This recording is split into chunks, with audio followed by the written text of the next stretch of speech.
le dé reconocimiento a ese sindicato, ¿no? Y lo pueda convertir en una persona jurídica que puede actuar en el ámbito formal, ¿verdad? Entonces, con base en eso, pues ya ustedes tienen un proyecto de acta. También con base en eso se dieron cuenta que los que estuvieron en ese momento reunidos aprobaron unos estatutos, o sea, una reglamentación para ellos. Y entonces se dieron su propia ley. Pero no solo se dieron su propia ley, sino que con base en la propia ley que se dieron, eligieron sus propias autoridades, ¿verdad? Y bueno, yo les diría, ¿qué documentos nacen de a la vida jurídica de la Asamblea Constitutiva? Haciendo una reflexión de del proceso que hemos venido hablando. ¿Alguien que me pueda ayudar en eso? No, para mí que sería un acta constitutiva de un símbolo. ¿Qué más? Solo el acta. Pues conforme a lo que yo estuve leyendo, eso fue lo que yo realicé, conforme a estas preguntas que usted nos había dejado, pues para mí el acta constitutiva fue el único que yo vi. ¿Qué dicen los demás compañeros? Imagino que leímos los artículos que les dejé, compañeros.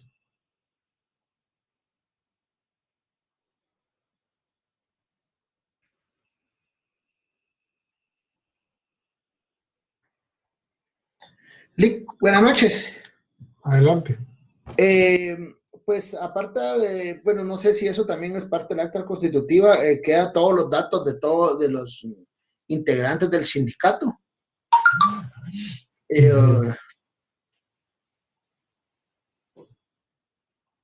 Eso fue lo que recuerdo haber visto. Bueno, ¿alguien tiene la idea qué documentos se presentan para iniciar las gestiones de reconocimiento del sindicato?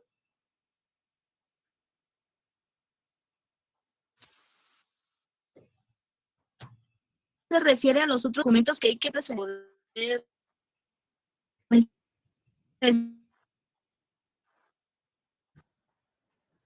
Tal vez nos repite porque parece que...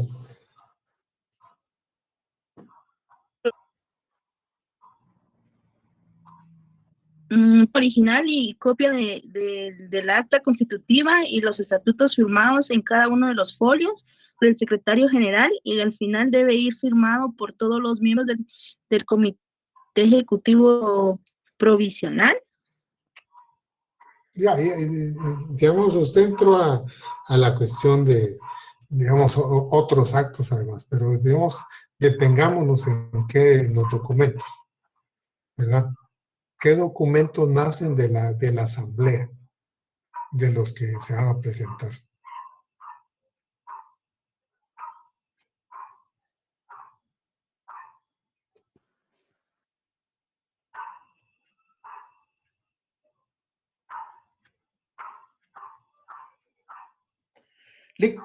El artículo 225 dice que son obligaciones de los sindicatos.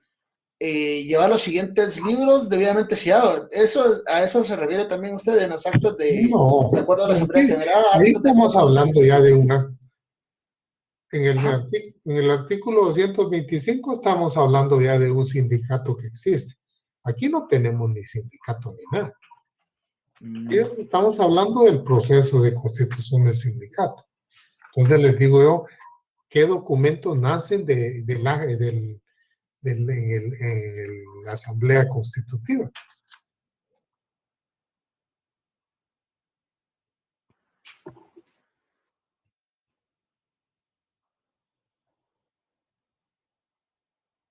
Yo tengo la impresión de que no leyeron o no captaron, digamos, cuando yo les dicté una acta, o quizá no la copiaron, ¿verdad? Pero, digamos, yo me recuerdo que ahí lo primero que empezaron a elaborar el acta Y una de las cosas fue que conocieron un proyecto de estatutos y los aprobaron. Entonces, al aprobarlos, digamos, nacieron 2 documentos. El acta precisamente que están redactando y por aparte los estatutos que va a ser su ley, que no está contenido en el acta, porque si digamos, el acta transcribiera todos los estatutos, entonces estaría en un solo documento. Pero el acta solo está diciendo que aprobaron tales estatutos. O sea, el proyecto siguió entero, pues, independiente. Entonces ahí prácticamente de ese momento nacieron nada más 2 documentos. Nacieron el acta constitutiva y, digamos, que es el reflejo de lo que sucedió en la Asamblea Constitutiva y los estatutos que aprobaron. Precisamente con base en los estatutos eligieron comité ejecutivo, consejo consultivo, o sea, los cargos de esas personas, ¿verdad? Pero son 2 documentos que nacieron ahí. Uno porque describe qué es lo que sucedió y el otro porque están asumiendo, adoptando ese proyecto como una ley propia. Son 2 documentos, ¿verdad? Ya la compañera adelantó algo, pero digamos, yo les pregunto, bueno, tenemos esos 2 documentos.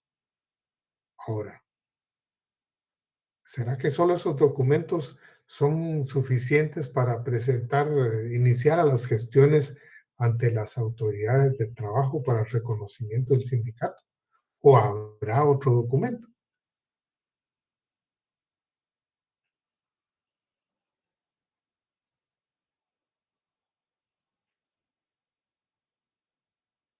El tema es de que yo siento que los estudiantes no han leído, entonces en este momento están tratando de desentrañarlo.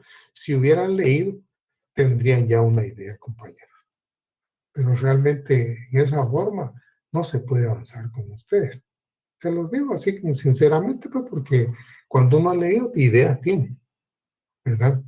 Pero si en este momento le empezamos a tratar de contestar, no, digamos, les digo, no avanzamos mucho, ¿verdad? Y créanme que yo lo lamento por ustedes, no lo lamento por mí, ¿verdad? Pero el hecho es de que se presentan 3 documentos y esos están ahí. Ahora, la idea es cómo se le da consistencia al acta, por ejemplo, y a los estatutos, que son los documentos que se elaboraron. Ya la compañera refería a algo, pues, pero sin análisis.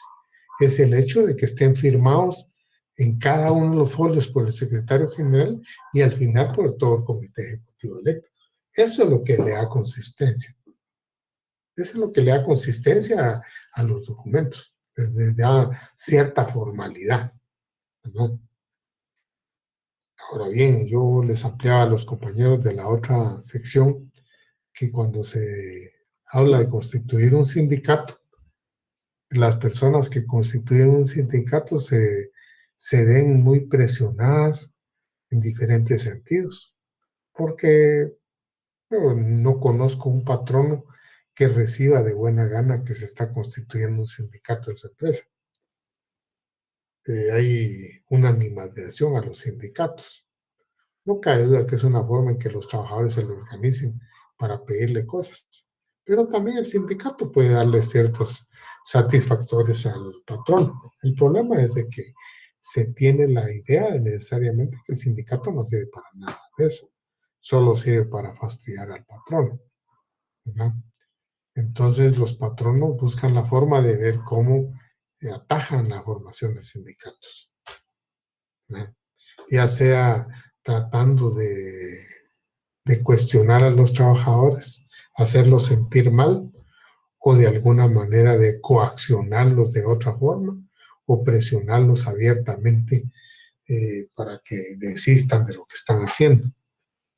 Y entonces, si el acta solo está firmada por el comité ejecutivo, hay el problema de que de repente alguien que no es del comité ejecutivo, sino que es de los mismos que estuvo presente nada más, empieza a arrepentirse y hasta puede decir que no estuvo en la asamblea, que no sabe cómo metieron sus nombre ahí. A mí eso se me ocurre porque es una cuestión hipotética lo que le estoy diciendo, pero que en la práctica a veces ha sucedido. Y entonces hay un poquito de complicación para el sindicato que se está formando, porque si eran 20 y con alguien que dice que no y que se quiere salir o que lo saquen, ya bajaron a 19 y ya no pueden formar el sindicato, ¿verdad? Entonces, yo siempre he planteado lo siguiente: en el ámbito formal del derecho, lo que falta daña, lo que abunda no daña. Entonces, yo siempre he planteado de que en la constitución del sindicato, en el acta de constitución del sindicato, vaya la firma del secretario general y de los demás miembros del comité ejecutivo.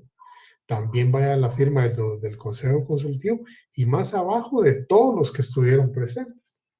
Les digo, es una tónica que yo he seguido porque eso asegura que nadie se va a retractar, que nadie va a decir que no estuvo. Porque en la asamblea esa ninguno tiene fe pública para decir que sí estaba, ¿verdad? Y si alguien, digamos, empieza a cuestionar de que no estuvo y hasta trata de mostrar que está en otro lado y toda la cuestión, pues podría ponerle en apuros a los que están formando el sindicato. Entonces, yo le digo, la ley establece que en todas las hojas el secretario general y al final todos los miembros del comité ejecutivo. Pero si van las demás firmas de todos los que estaban presentes, pues eso, el ministerio no lo va a ver mal, todo lo contrario, lo va a ver bien. Porque la reforma esa como está, de que solo el comité ejecutivo, la propusieron los sindicatos cuando hicieron la última reforma.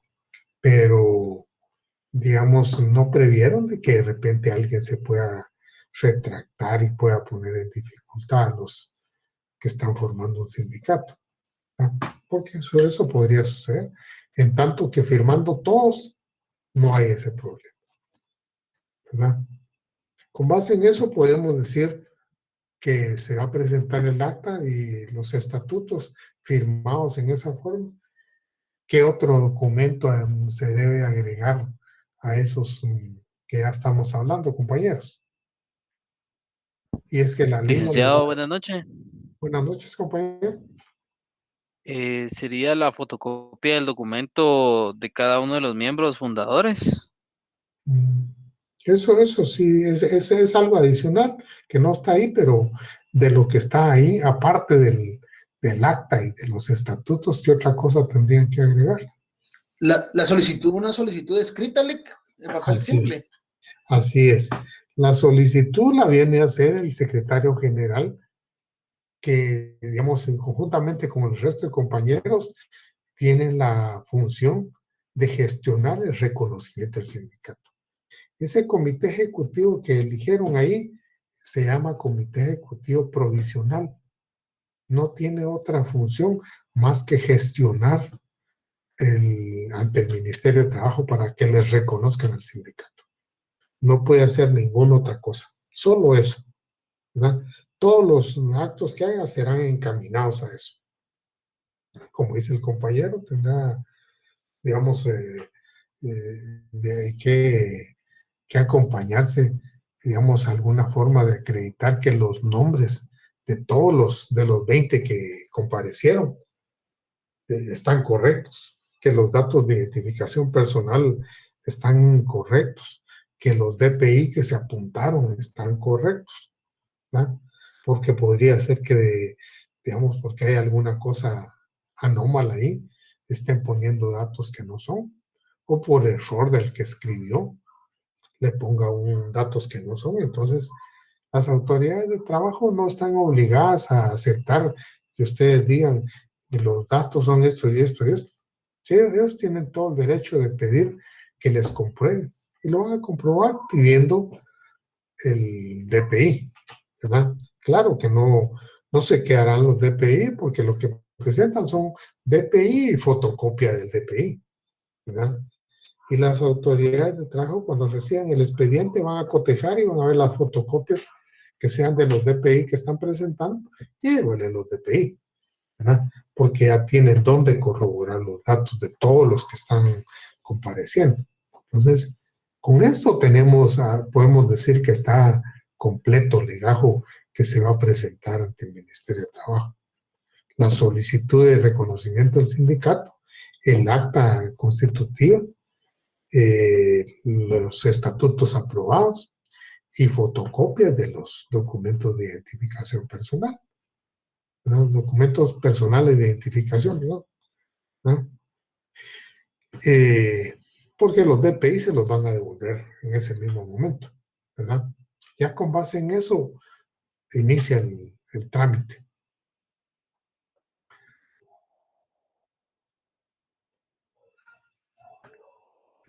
Aquí en la parte baja, como María dice, ¿qué seguridad y estabilidad tienen las personas que están formando un sindicato? Si existe su estabilidad, ¿quién se las concede? Digamos, no sé si está en los artículos que les voy a leer, pero sí estaba entre los artículos que he venido hablando de los sindicatos.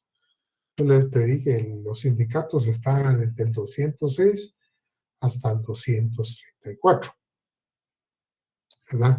Entonces, por ahí hay otro artículo que se refiere a cierto beneficio que tienen las personas que están formando un sindicato. ¿Qué beneficio podemos hablar? ¿Y qué requisito deben cumplir?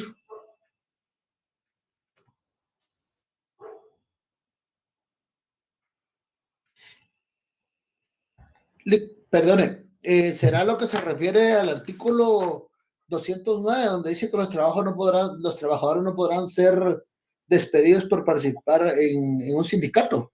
Ese es. O sea, eso es un beneficio que tienen los trabajadores que están formando el sindicato, ¿verdad? Fíjese que yo tenía exactamente, que aquí lo tengo anotado, mis preguntas que le iba a hacer con respecto a este artículo. Yo pues aquí hice de que solamente se puede despedir si el trabajador incumple lo que está en el artículo 77 de este mismo código. Pues son un montón de incumplimientos que en sí el código tiene para la mayoría de trabajadores, ¿verdad?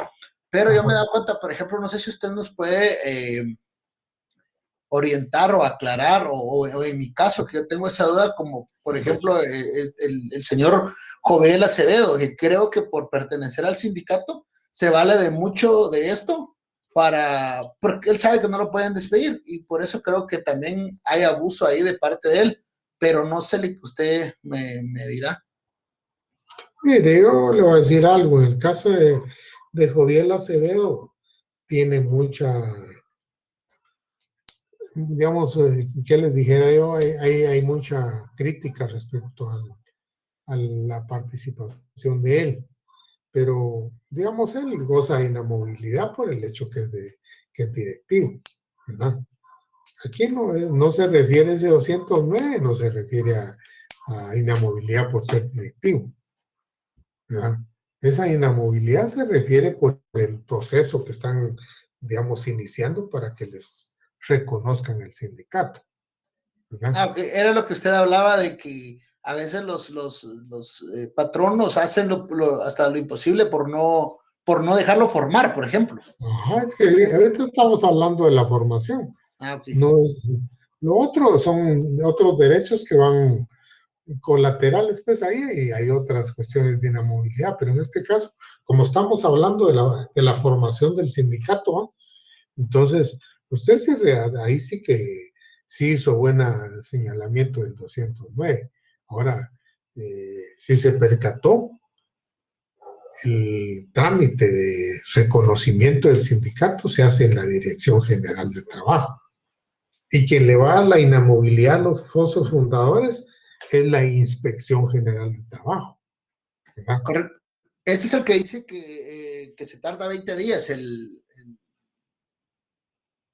ministerio, ¿verdad? No, el 209 no habla de 200. Los 20 días son para efecto de que inicie el proceso de reconocimiento del sindicato después de que se ha, digamos, celebrado la asamblea, ¿verdad? Ahí son dos cosas diferentes. No. Se inicia el proceso, las gestiones para que reconozcan al sindicato por un lado, que con eso no tienen inamovilidad, porque la dirección no les da inamovilidad. La dirección lo que va a hacer es recibir la papelería y darle trámite a la gestión, a la solicitud, ¿verdad? Y va a decir más adelante, amplíese tal cosa o hágase tal cosa, o va a decir todo está bien y emite su resolución. Pero no está, digamos, no tiene nada que ver con la inamovilidad, ¿verdad? Okay. Gracias, Alex. La inamovilidad, si ustedes se dan cuenta, se la da la Inspección General de Trabajo, que la inspección es otra dirección, son direcciones diferentes, las dos son del Ministerio de Trabajo, pero tienen funciones diferentes, ¿verdad? La Inspección General de Trabajo tiene entre sus fines, por ejemplo, revisar el cumplimiento de las leyes laborales, conciliar a patronos y trabajadores cuando, digamos, hay dificultades y alguno de los dos acuda a la inspección. Entonces es su función tratar de conciliarlos, ¿verdad? Esas son principalmente las funciones, tienen un montón alrededor de esas, pero principalmente revisar el cumplimiento de los derechos laborales y por otro lado conciliar a los trabajadores y patronos en los casos de conflictos, ¿verdad? En este caso lo que está haciendo la inspección es asegurándoles que estos no vayan a ser despedidos mientras están en el trámite de reconocimiento de su sindicato, ¿verdad? Por eso les da la inamovilidad. En el trámite incluso ustedes no van a encontrar que la inspección vaya a establecer y le notifique quiénes son al patrón. Si el patrón quiere establecerlo, que vaya a averiguar. Pero, digamos, la inspección ya le ha dado de inamovilidad a los socios fundadores, ¿verdad? Y eso es una garantía o una seguridad de su estabilidad, porque eso pues da lugar a pensar que el trabajador, sabido de que no lo van a despedir, no se siente como quien dice con la camisa levantada, y el trámite seguirá, ¿verdad? Entonces ahí lo importante que tengan en cuenta ustedes, que una cosa es, se vienen haciendo todas las acciones para constituir el sindicato, se pusieron de acuerdo, celebraron su asamblea, levantaron un acta o autorizaron un acta del hecho que sucedió, aprobaron en esa acta sus estatutos, eligieron su comité ejecutivo. Eso es parte del proceso formal. Le dieron la consistencia legal al acta y a los estatutos, y ya con eso pues hicieron su solicitud, acompañaron su solicitud y los dos instrumentos más las fotocopias que hablamos, ya está el legajo y lo presentaron. La dirección tendrá que llevar su proceso conforme al artículo 218, ¿verdad? Que también, eso sí lo tenían entre los que les había pedido que leyeran, ¿verdad? Y entonces, no sé por qué se regresó.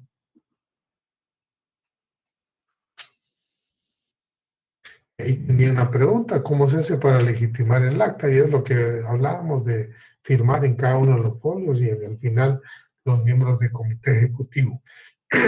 Yo les recomendaba y hacía la observación porque cuando yo aconsejo, oriento la constitución de un sindicato, pido que todos firmen y eso le da cierta consistencia al documento. Nadie, nunca, la Dirección General de Trabajo les va a tomar el acta y les va a decir, miren, ¿por qué firmaron todos? Y aquí como hacen eso, no tenía, y regresa, eso no lo va a hacer, nunca, porque eso no afecta en nada, eso no daña. Pero si faltara algo, sí se les puede decir que vayan a corregirlo, ¿no?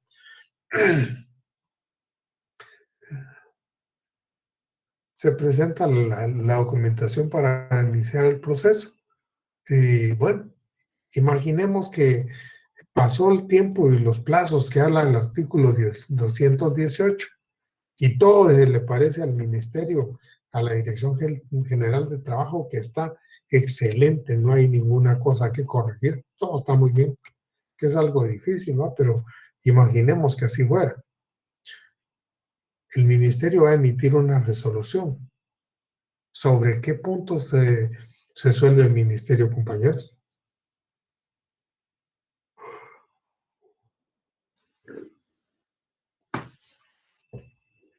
¿Sobre qué puntos resolvería el ministerio?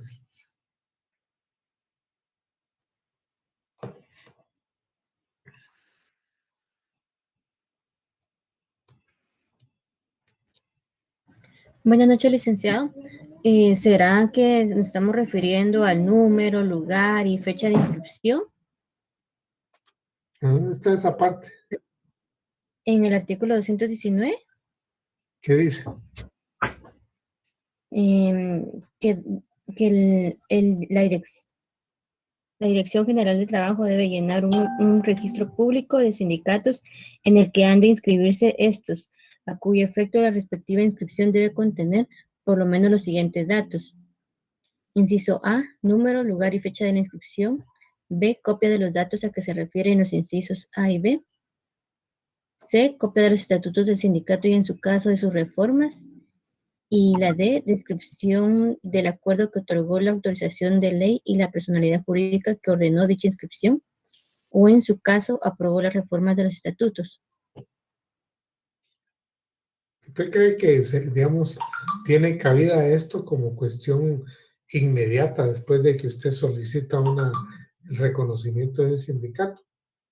Yo diría que no.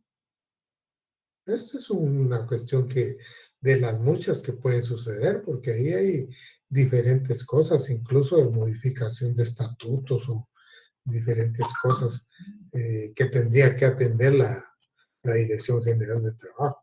Estamos dentro del proceso de que se presentó la papelería y todo salió bien. Entonces va a emitir el ministerio su resolución. Y es donde yo les digo sobre qué temas o qué puntos se resuelve el ministerio. Licenciado, resuelve la aprobación de los estatutos Ajá. y ordena la inscripción en el registro público de sindicatos. ¿Y qué más? También el trámite no puede exceder de 20 días hábiles contados a partir de la Eso no es recepción del resolución. expediente. Eso último no es resolución. Ese es forma. Los primeros Ah, sí, primero sí me está pues diciendo usted, aprueba, esa sí es una resolución. Yo resuelvo que apruebo. Yo resuelvo que inscribo. ¿Qué otra cosa hace? el reconocimiento de la personalidad jurídica del sindicato. Gracias. O sea, para ir en orden, digamos, lo primero que hace el ministerio es reconocer que existe el sindicato, ¿verdad? Aquí apareció este muchachito y yo reconozco que existe. 2, le apruebo su ley de los estatutos. Y 3, ordeno al ministerio, al departamento de registro que le haga su partida de nacimiento. Es un sentido lógico. Disculpen, no, digamos, yo se los planteo de esta forma para que nos vayamos sobre el tema, cómo es que va procediendo eso, ¿verdad? Entonces, lo primero es reconocerlo. Y lo reconoce porque no todos los requisitos, ¿verdad?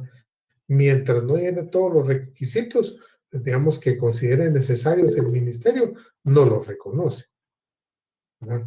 Le va a poner previos y le va a decir previos y continuar con el trámite que se sigue va a hacer tal y tal y tal cosa, ¿verdad? Eso se llaman previos. Entonces, tiene que resolver todas las cuestiones que le pide.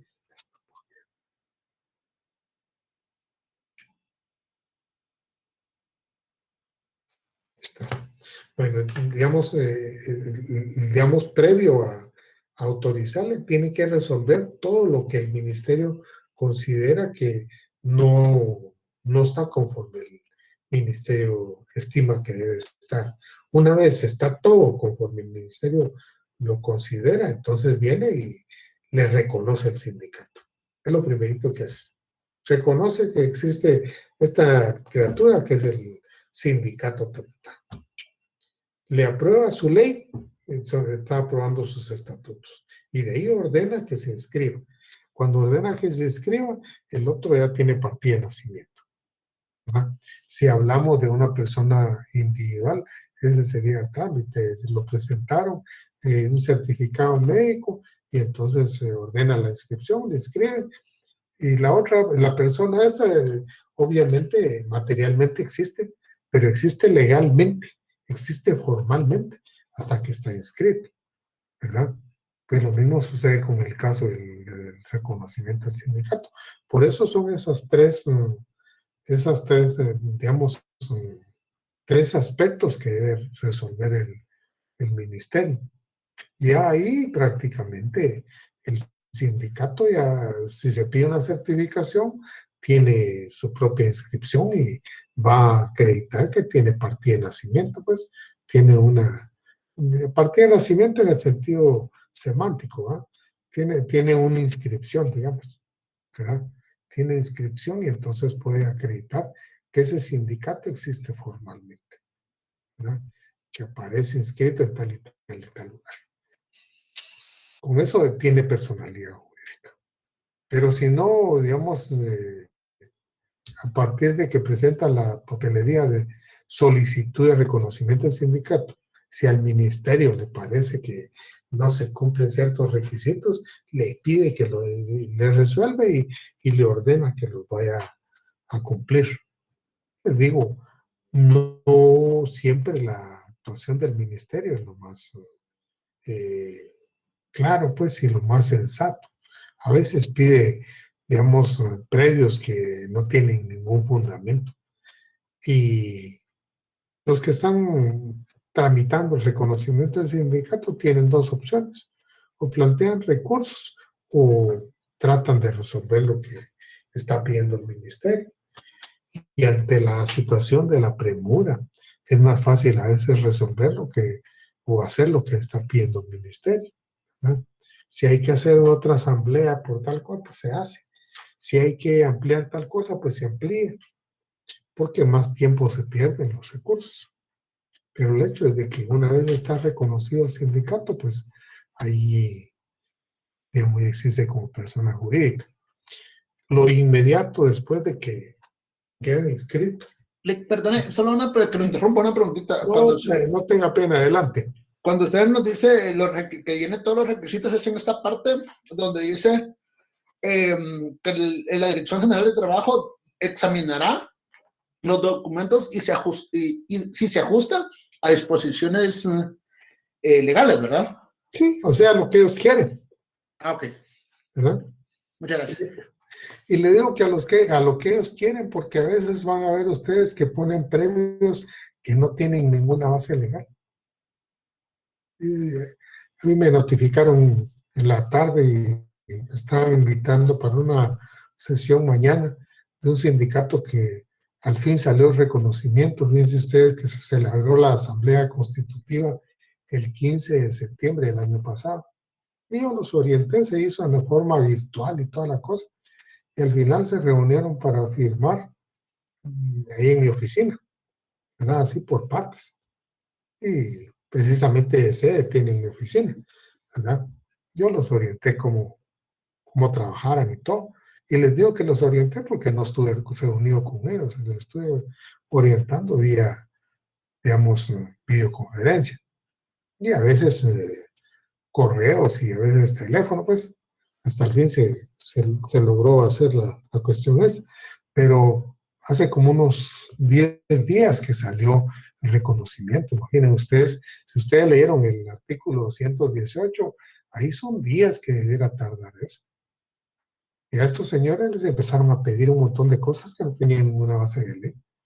Ellos se enfadaban y les decían, miren muchachos, mejor resolvamos esto y busquen la forma de ver cómo hacemos esto. Para que cumplirle, porque si nos ponemos a impugnar, vamos a tardarnos más. ¿Verdad? Y afortunadamente, les digo, se dio. Pero eso de que si se ajusta, es un tanto ambiguo porque el ministerio pone los requisitos que quiere, ¿verdad? Pero en el trámite ellos tendrían que ver que esté de acuerdo a la ley nada más y ahí terminaría. Pero si en un momento dado, algún día ustedes están haciendo un sindicato, asesorando la constitución del sindicato y les piden necedades, pero se pueden arreglar, hay que hacerlo. Y hay que hacerlo para que siga su trámite. Porque no es buen abogado el que todo lo pelea, sino el que todo lo resuelve, ¿verdad? Entonces, si en este caso lo mejor es tratar de adecuarse a lo que ellos quieren, pues que se haga, ¿verdad? Y es lo que yo les decía a sus compañeros. Entonces, imaginen ustedes que ya tienen el sindicato inscrito, ya pueden pedir una certificación de la personalidad jurídica de ese sindicato, y el sindicato ya existe formalmente porque fue reconocido, puede actuar en diferentes ámbitos. Y si tiene necesidad de, digamos, a personarse en un lugar, el sindicato a través de sus directivos, pues con la certificación del, de que existe la persona jurídica, demuestra que está inscrito y que existe, ¿verdad? Hasta ahí vamos en el caso del proceso de reconocimiento del sindicato. ¿Qué sería lo que tiene que hacer posteriormente? Ahí en todo lo que ustedes han leído, ¿qué es lo que atinente a la constitución del sindicato? No dice esto que les voy a contar, pero el hecho es de que el comité ejecutivo que se eligió en el momento que se constituyó el sindicato es un comité ejecutivo provisional. El comité ejecutivo provisional solo tiene por objeto, digamos, llevar todo el trámite de reconocimiento al sindicato. Una vez es reconocido el sindicato, el comité ejecutivo ya no puede seguir funcionando. Entonces, lo que tiene que hacer es convocar a una asamblea y elegir el comité ejecutivo definitivo. En ninguna parte de la ley dice que el comité ejecutivo provisional no puede ser electo como comité ejecutivo definitivo. Con eso les digo, puede ser que sea el mismo, pero de todos modos tiene que haber un proceso ya de elección de comité ejecutivo en el sindicato ya reconocido, ya existente, ¿verdad? Para que lo inscriban como las primeras autoridades durante el plazo que van a ejercer. Hecho eso, el sindicato ya puede actuar normalmente, ¿verdad? Y entonces el sindicato puede, digamos, desarrollar ciertas actividades y a veces, y también tiene que cumplir ciertas obligaciones. Y entonces van a ver ustedes qué actividades y obligaciones son diferentes, son cosas diferentes. En el artículo 214 están lo que son las actividades del sindicato. Y en el 225 están las obligaciones del sindicato. Yo quisiera que ustedes las leyeran y entonces me dijeran qué diferencias se encuentran entre unas y otras, o si pueden confundirse las actividades y las obligaciones. Lean esos dos artículos y sí que a ver quién tiene más rapidez para leer y para analizar y comentamos eso.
Hay alguien que nos pueda dar una opinión, qué diferencia o qué similitud, o si es lo mismo, algo respecto a esas dos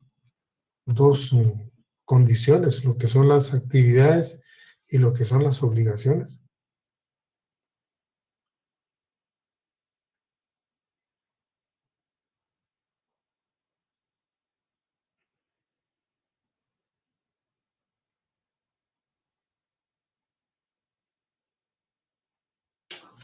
Lick, bueno, según yo, todas las actividades pues son las que se realizan la mayoría dentro del sindicato, ¿verdad? Mientras que las obligaciones son las que ya se presentan pues en este caso a la inspección de trabajo, que tienen ellos obligación de estar presentando anualmente o mensual, trimestral, no sé cómo será, cierta información. Usted refiere que las actividades son cuestiones internas y Sí, las obligaciones son cuestiones externas, ¿verdad? correcto. ¿Qué más, qué otras cosas habrán aparte de lo que usted refiere? ¿Habrán otros que tengan otra opinión? Me parece que es un buen principio, pero hay otras cositas más. Licenciado, yo veo que entre las obligaciones también hay temas contables de la empresa que debe reportar el sindicato al Ministerio de Trabajo. Bueno, pero ahí estaría dentro de lo que refiere el compañero, que son cosas externas. O sea, es a autoridades, en tanto que lo otro son cuestiones hacia sus integrantes, ¿verdad? Pero hay algo más.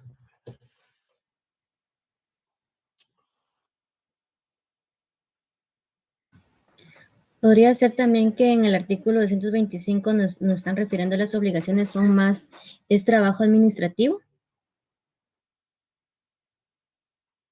Bueno, podríamos agregar algo más de eso, pero más que todo yo diría las obligaciones son más que todo hacia los entes públicos, ¿verdad? Hacia un ente público. No hace particulares, hay una por ahí que dice extender recibo de todas las, digamos, las cuotas y cuestiones que reciban, ¿verdad? Pero la mayoría son hacia entes públicos, pero hay otra cosita más ahí.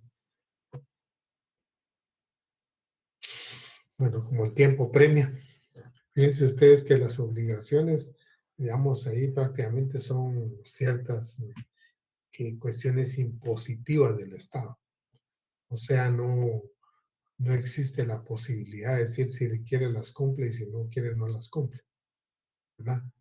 Y eso sucede, por ejemplo, si ustedes tienen la obligación de hacer una declaración, no es una situación que si ustedes quieren la hacen o si no, no la hacen. Si no la hacen, sencillamente incumplen una obligación administrativa.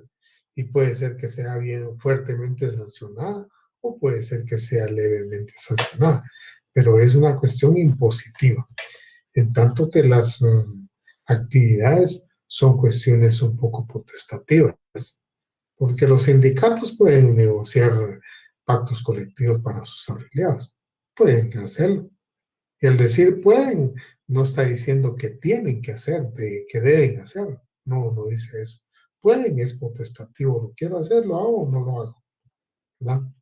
Yo les compartí a los compañeros de la otra hora, por ejemplo, un sindicato que hay ahí en la facultad de profesores titulares que hace cierto tiempo negoció un convenio, pero el convenio lo negoció solo para unas cosas así muy puntuales. Nunca le ha interesado negociar un pacto colectivo. Sin embargo, ese sindicato fue el que logró, o sea, hizo las gestiones para lograr la declaratoria de inconstitucional de la medida que estaba tomando la administración de la universidad hace unos años, que retiró un montón de profesores porque tenían cierta edad. sin tomar en cuenta el cúmulo de conocimiento, la experiencia, y que realmente son profesores que se fueron a las universidades privadas y quien perdió fue la San Carlos, ¿verdad? Porque, digamos, gente muy experimentada y sí que son vastos en conocimientos. Entonces, les digo, ¿quién logró que se declarara inconstitucional aquella medida? Ese sindicato que les estoy diciendo, ¿verdad? No le interesan algunas de las actividades ahí, posiblemente algunas las ha hecho de menor importancia, pero su función se ha desarrollado más en otras cosas, porque eso es potestativo, no es una cuestión que tengan obligación de hacerlo. Ahorita en la administración de don Murphy Pais, por ejemplo, la universidad tiene fondo de pensiones para los trabajadores de toda índole en la universidad. Don Murphy Pais empezó a tomar ciertas medidas despilfarradoras de ese dinero que no le correspondía.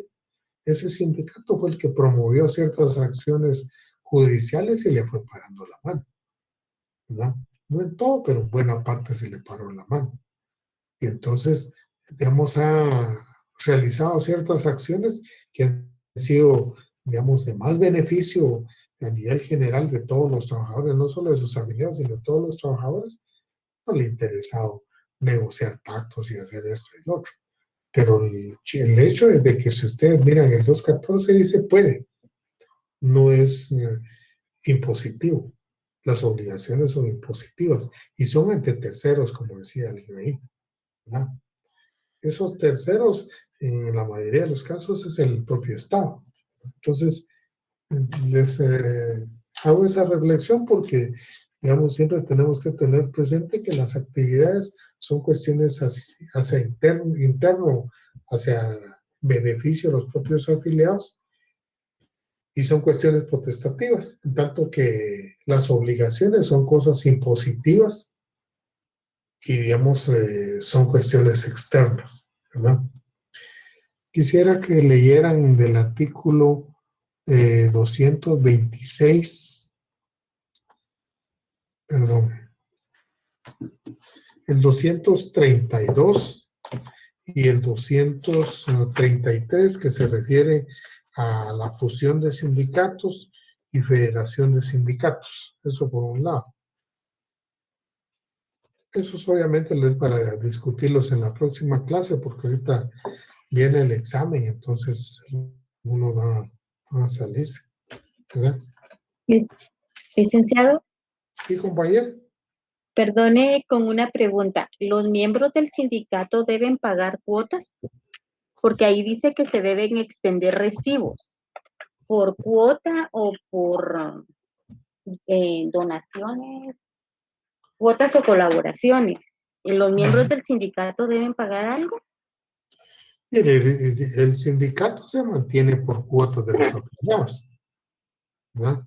Usted, entre los mismos estatutos, si ustedes leyeron los estatutos, habla de cuotas de afiliación. Entonces, los sindicatos se mantienen, ahí sí que por sí solos, pues no hay quien los mantenga de afuera. Entonces, los mismos afiliados pagan cuotas al sindicato para que el sindicato pueda cubrir ciertas necesidades, ¿verdad? Eso es lo que a muchos no les gusta. Pero el hecho es de que, digamos, cuando dice recibos ahí, tendría que presentar, entregar recibos a cada afiliado cuando paga su cuota, ¿verdad?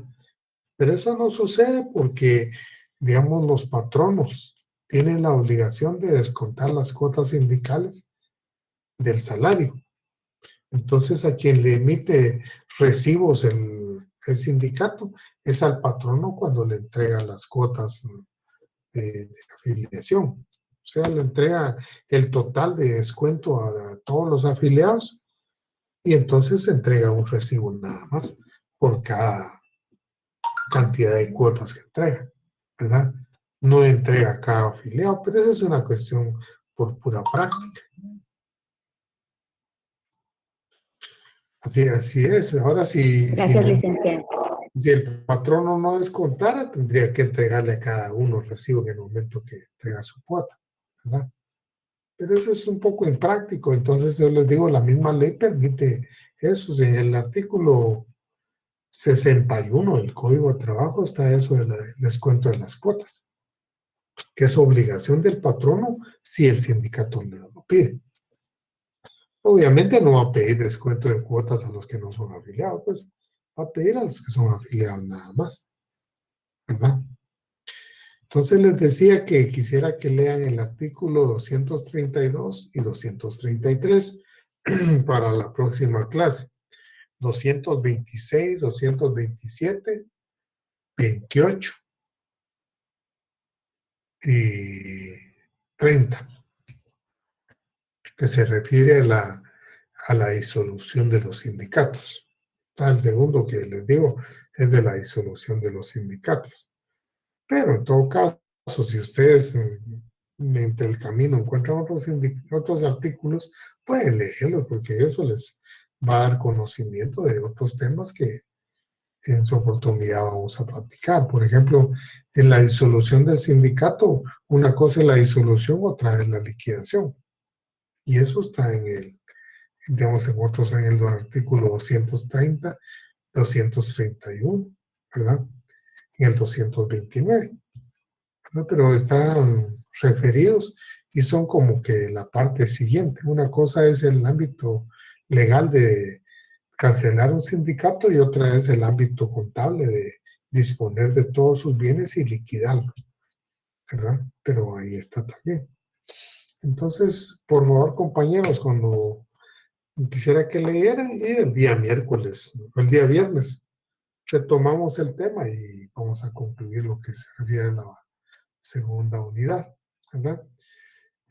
Si hay estudiantes que se van a someter al examen extemporáneo entre los que me están escuchando, eso de a las 8, ya les había adelantado algo de eso. Y de todos modos el reglamento dice que el examen extemporáneo se hace entre los 5 días siguientes. Entonces, los 5 días fueron ayer y hoy es el 6º día. Entonces, hoy a las 8 es el examen extemporáneo. Va a ser por la plataforma de Moodle.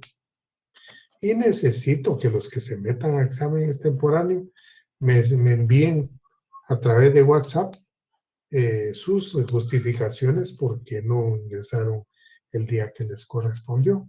Por favor, compañeros.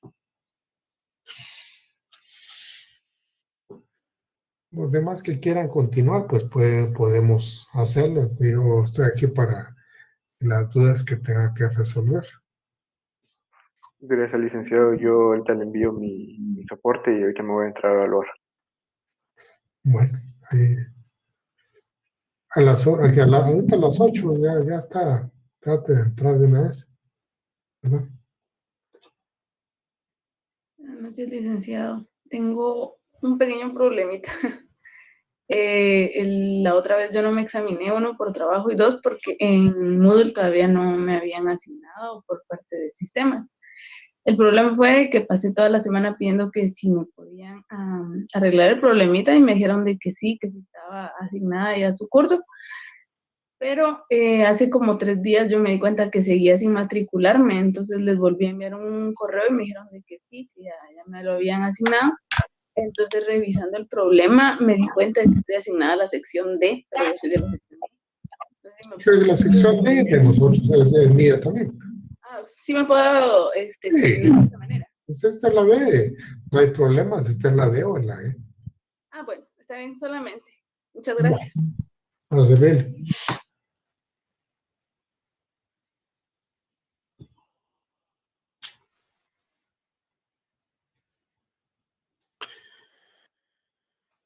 Si no hubiera alguna dudita, nos quedamos ahí, compañeros. Les deseo muy buenas noches. Ok, gracias, feliz noche. Gracias, licenciado. Feliz noche.